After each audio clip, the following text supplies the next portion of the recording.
Hello and welcome to our channel Shakespeare's Plays and Summaries, where we go over the works of William Shakespeare. Be sure to subscribe and check out our library of videos. Today's video is about Othello. Let me tell you a story about how one single misplaced handkerchief can bring down a war hero, shatter a perfect marriage, and lead to absolute ruin. I know, it sounds impossible, right? But believe me, this small piece of cloth is the spark that's about to ignite a firestorm of jealousy, so powerful it will burn down everything and everyone in its path. But don't think of this as just some sad story. Oh no. What we're about to watch is a masterclass in destruction. It is a terrifyingly precise psychological demolition. We're going to see a great man's mind get taken apart piece by piece until the very thing that makes him great, his incredible capacity for love, is twisted into the weapon that will destroy him. All right, so let's meet the man at the center of this storm. When we first meet Othello, the guy is on top of the world. He's a celebrated Venetian general, a revered war hero, and he's just eloped with the brilliant and beautiful Desdemona. He has it all. Now, Othello isn't just some soldier. He's a Moorish commander with immense prestige, what Shakespeare calls a man of royal siege. But here's the crucial part. He didn't win Desdemona over with magic or fancy tricks. He won her with the raw power of his life story, a round, unvarnished tale of epic battles, of being captured, and of incredible survival. His words, his story, that was his real power. But you know how it goes. For every great light, a shadow is cast. And while Othello was celebrating his new life, a darkness is already plotting his downfall. And that darkness? Well, it has a name. Iago. On the surface, Iago is Othello's trusted right-hand man. But underneath, he is a walking vessel of pure, corrosive hatred. Now, he says it's because he got passed over for a promotion in favor of a guy named Michael Caschio. But you can feel it. The bitterness runs so much deeper. As you can see, Othello is all about dignity and honor. Iago is a creature of pure deception. And this quote, this is his entire philosophy, his chilling mission statement. I am not what I am. He is a master of wearing a mask, pretending to be this loyal, honest friend, all while secretly planning Othello's ruin from the inside out. His honesty? It's just an act. And his deception is a weapon sharper than any sword. And he does not waste a second. His first move is to inject poison straight into the heart of the city. He waits for the dead of night, and then screams these crude, racist lies to wake up Desdemona's father, a senator named Brabantio. He paints this disgusting picture of Othello as some kind of animal who has stolen his daughter. Brabantio, completely enraged, buys it hook, line, and sinker. He storms the Duke's council, absolutely convinced his daughter has been stolen. He can't even imagine she would choose Othello on her own. So the accusation isn't just about a secret marriage. It's about a crime, witchcraft, foul charms, illegal enchantment. Seriously, Othello's career and his life are hanging by a thread. So here we are in the Venetian council chamber, and Othello is facing a brand new kind of war. This one isn't fought with swords and strategy, but with prejudice and politics. But instead of flying into a rage, Othello shows his true character. He responds with this unshakable, quiet dignity. He doesn't even argue his own case. He just lets his wife speak for herself. And Desdemona, with so much strength and clarity, confirms that her love is real and her loyalty is now with her husband. It's a total mic drop, a complete victory. The Duke is convinced. Othello's name is cleared, and it seems like it's over. But as her father leaves, totally defeated, he spits this one last drop of poison right into Othello's ear. She has deceived her father, and may thee. It's a warning that's just designed to fester. The first tiny little seed of doubt planted in the mind of a man who trusts completely. Okay, so their love has been proven true in court, but war waits for no one. A Turkish fleet is heading for Cyprus, and Othello is sent to defend the island. Desdemona, being the force she is, refuses to be left behind and goes with him. And just like that, the stage for this whole tragedy shifts from the grand halls of Venice to the isolated shores of a military outpost. But then, something crazy happens. Before a single battle is fought, the weather intervenes. A gigantic storm completely smashes the Turkish fleet to bits. The war is over before it even starts. Now, you think this is great news, right? Well, for everyone else, maybe. But for Othello, It's the terrifying calm before a much deadlier storm. Because with a foreign enemy gone, Iago is now free to start his own private war. So what's Iago's weapon of choice in this war? It's jealousy. And who's the pawn he's going to use? The handsome, well-mannered Michael Cassio, Othello's new lieutenant. Iago's plan is so deceptively simple, it's brilliant. He's going to make Othello believe that his loyal friend Cassio and his virtuous wife Desdemona are having an affair. But to make a lie like that stick, he first has to destroy Cassio. And what we're about to see is his first tactical strike. It's a perfect piece of social engineering, and it's all going down under the cover of a huge party. Look at this plan. It's flawless, and it's pure evil.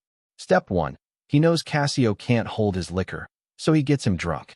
Step 2. He engineers a public brawl. Step 3. He makes sure Othello sees the whole disgraceful mess. And the final genius move? Step 4. He positions himself as the only one who can help fix it. And it works like a charm.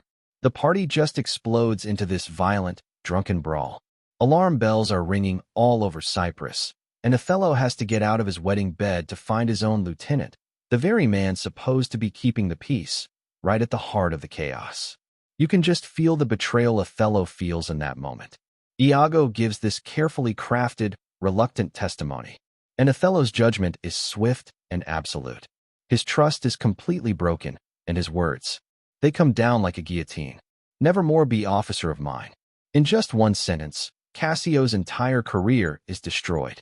His humiliation is total, and Cassio is just shattered. It's not about losing the job. It's about losing his good name. His cry of reputation is the sound of a man who feels like he's lost his entire identity. And this is exactly where Iago needed him. Broken, desperate, and willing to do anything to get it back. And now, Iago delivers the masterstroke. He comes to Cassio, playing the part of the supportive friend, and he offers him a lifeline. The best way to get back in Othello's good graces, he says, is to talk to his kind-hearted wife. Just ask Desdemona to plead your case for you. And of course, Iago knows she's a good person. He knows she will. And right there, the elegant, vicious trap is set. Now, every single time Desdemona, out of the goodness of her heart, speaks up for Cassio, Iago is going to be right there, whispering in Othello's ear. He's about to turn her compassion into circumstantial evidence, her virtue into proof of guilt. So now all the pieces are on the board. The disgraced lieutenant is about to beg the virtuous wife for help. The trusting husband is about to watch them speak, and the manipulator is just waiting in the shadows, ready to frame the whole picture. And that leaves us with the terrifying question at the very heart of this play. How do you poison a hero's mind? You don't attack their weakness. You find their greatest strength, and you turn it into a weapon. When we first lay eyes on Othello, he's on top of the world. He's a celebrated general, a hero, a man at the absolute peak of his power. But, looks can be deceiving. Because under all that glory, a poison is already spreading. It's a quiet, nasty little plan, cooked up by his so-called friend, Iago. A perfect hero walking right into a perfect trap. So, how in the world do you take down a man like Othello? Well, Iago's plan is a masterclass in psychological warfare. It doesn't start with a big, loud accusation. Oh no, that's for amateurs. Instead, he does something so much smarter, so much more sinister. He doesn't tell Othello his wife is cheating. He makes Othello think it was his own idea all along. And it all starts with this. Just 4 little words. Othello and Iago see Cassio leaving a conversation with Desdemona, and Iago just mutters this under his breath. I like not that. It seems like nothing, right? A throwaway comment. But it's not. It's a carefully placed piece of bait designed to make Othello turn and ask the one question that will spring the trap. What did you just say? And the technique here? It is brilliant. First, Iago plays innocent. He acts like he doesn't want to say anything bad, to cause any trouble. He just repeats Othello's questions back at him, creating this void, this really uncomfortable, anxious silence. And what do people do with uncomfortable silences? We rush to fill them. And that's exactly what Othello does, filling that void with his own rising panic, his own suspicion. Okay, so the seed of doubt is planted. Now it's time to water it. And Iago knows exactly where Othello is most vulnerable. He knows which buttons to push to wake up that nasty, green-eyed monster we call jealousy. And this is just brutal. Iago takes the past and turns it into a weapon. He reminds Othello of what Desdemona's own father warned him about. The logic is so twisted, but it's so effective. He says, hey, think about it. If she could lie to her own dad to marry you, what's stopping her from lying to you to be with someone else? It's a devastatingly simple and poisonous little thought. And boom, just like that, Othello's rock-solid confidence it begins to crack. He starts looking in the mirror and seeing all these flaws. He thinks, well, maybe it's because I'm older than she is, or maybe it's my race. Maybe I'm just not as smooth as these courtly guys. All his deepest insecurities suddenly become reasons why his wife would cheat on him. And this brings us to the pivot point of the entire tragedy. It all comes down to a handkerchief. Yeah, you heard me right. A simple object, a little token of love, is about to become the murder weapon. But you have to understand, this wasn't just any old handkerchief. No way. This was the very first gift Othello ever gave to Desdemona. It belonged to his mother. To him, it was sacred. It had magic in the web of it.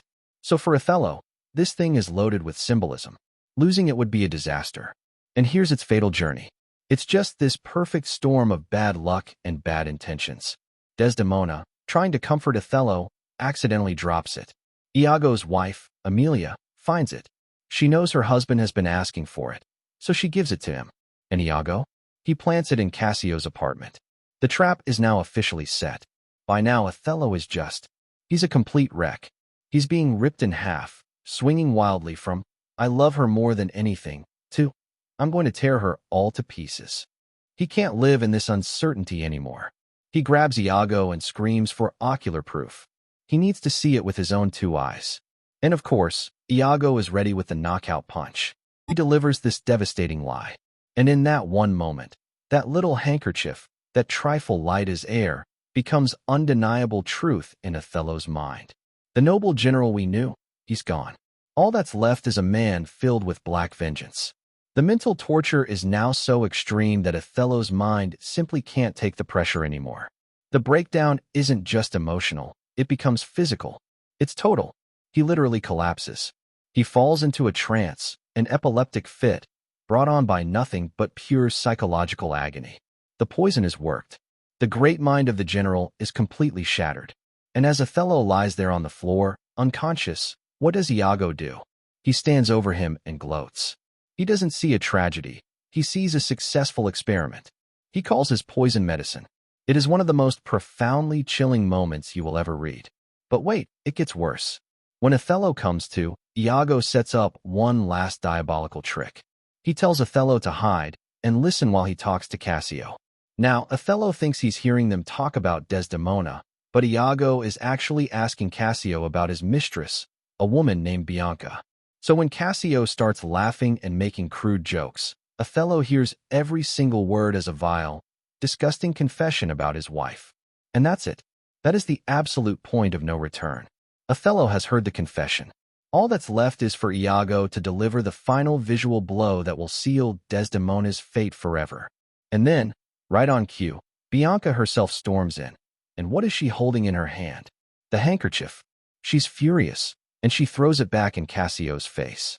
For Othello, hiding and watching this whole scene unfold, seeing this sacred token, his mother's gift, in the hands of a prostitute, it's the ultimate violation. It is over. In that single instant, every door to reason, to doubt, to hope, just slams shut in his mind. There is no more uncertainty. There is only a terrifying crystal-clear conviction. The verdict is in. And what comes after a verdict? The sentence. He's no longer the victim here. He is now the judge. He is the jury. And he is the executioner. And the sentence for this crime he's imagined is his death. And the place he decides to do it, the cruel irony is just breathtaking. He will murder her in their marriage bed, the very place he believes she dishonored him, turning a symbol of their love into an altar for sacrifice. And the timeline? It's immediate. It's absolute. Not tomorrow, not next week, it's happening tonight. There will be no more reflection. The thought and the deed are now one. So as Othello's world narrows to this one single terrible act, Iago is busy tying up the loose ends. He's getting another poor fool, Roderigo, to do his dirty work and kill Cassio. Othello orders Desdemona to go to bed and wait for him. The sun sets, the shadows get long, and the stage is set for a night of absolute tragedy. That hero we met at the start of the story, that brilliant leader, is gone. He's now walking into a darkness that he can never, ever come back from. He's a victim of a war fought not on a battlefield, but inside his own mind. And it leaves us with this terrifying question. When does something as small as a doubt, as quiet as a whisper, become a weapon more deadly than any sword? You can feel that something terrible is about to happen. Othello, this man who was once the picture of calm and command, has been twisted into something else entirely. A figure of pure, quiet terror. And this is it. This is the moment it all comes to a head. He walks into Desdemona's bedchamber while she's asleep. A single, poisoned idea, a lie whispered in his ear about her faithfulness, has set the stage for one of the greatest tragedies ever written. A deed of quiet terror. And as Othello stands there, looking down at his sleeping wife, you can practically feel the war that's raging inside his head. This isn't just some brute. This is a noble mind that's been completely consumed, poisoned by Iago's lies. He's wrestling with the love he still feels and the betrayal he's now convinced is real. He walks in holding a candle, and he says he has to put out the light. The symbolism there is just chilling. He's holding a literal light, a flame, but the real light he's about to extinguish is Desdemona's life. It's a horribly poetic way of saying what he's about to do. And you can see that internal struggle right here. On one side, there's the love. He looks at her and sees perfection. Her skin is whiter than snow, like a beautiful statue. He even kisses her one last time. But then, on the other side, there's the vow, the cause. This twisted sense of justice that Iago has built up in his mind is just too strong to fight. And then, she wakes up. The terror begins. And his first words to her? He tells her to pray, to make peace with God. It's this moment of cold, calculated mercy from a man who genuinely believes he's an agent of justice, not a common murderer. He doesn't want to damn her soul. He just wants to end her life. What happens next is just the final tragic misunderstanding. Desdemona, of course, pleads her innocence. But then, Othello tells her Cassio is dead, which he believes is true. So she weeps. She weeps for a friend. But for Othello, those tears aren't for a friend. Oh no. For him, that's it. That's the final proof of her guilt, and that's all he needs. He smothers her.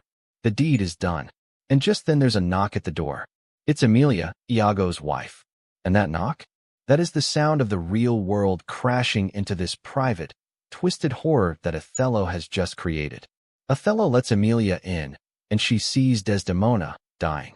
And in this absolutely incredible final act of love, Desdemona uses her very last breath to protect the man who just killed her.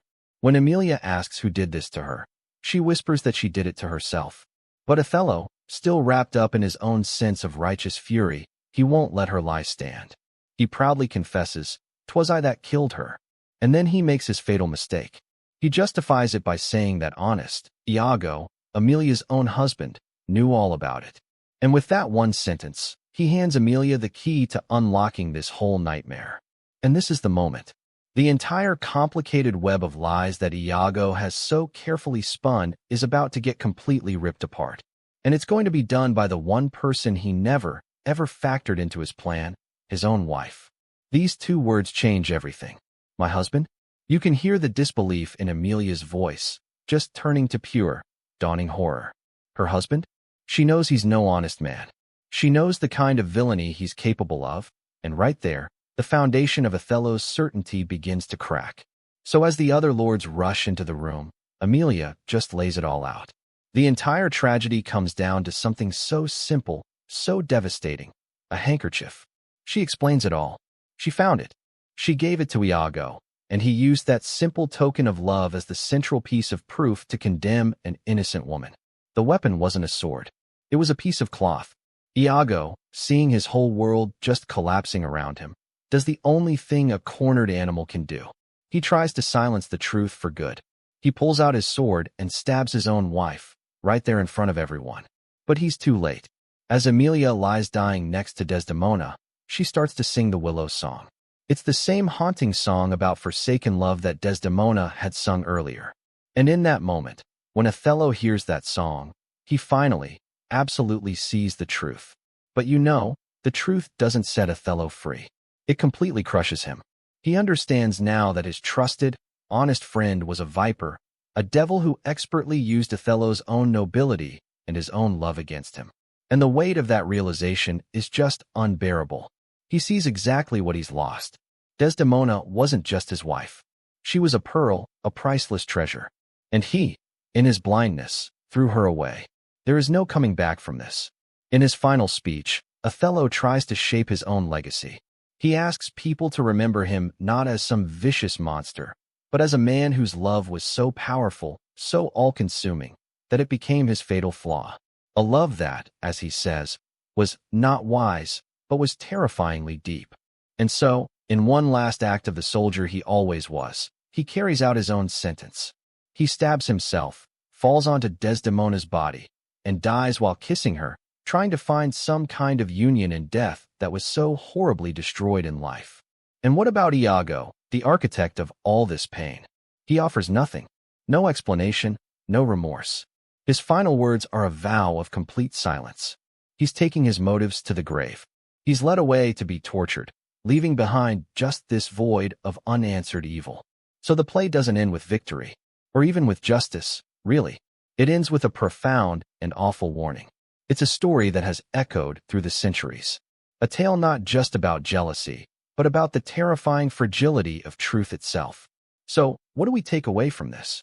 Well, first, that a life built on honor, like Othello's, can be completely dismantled by one perfectly placed lie. Second, that the most devastating tragedies don't always happen on battlefields. They happen in the quiet rooms of our lives. And finally, the most chilling lesson of all, sometimes, the person you trust the most can be the one holding the knife. And that leaves us with a final, pretty unsettling question to think about.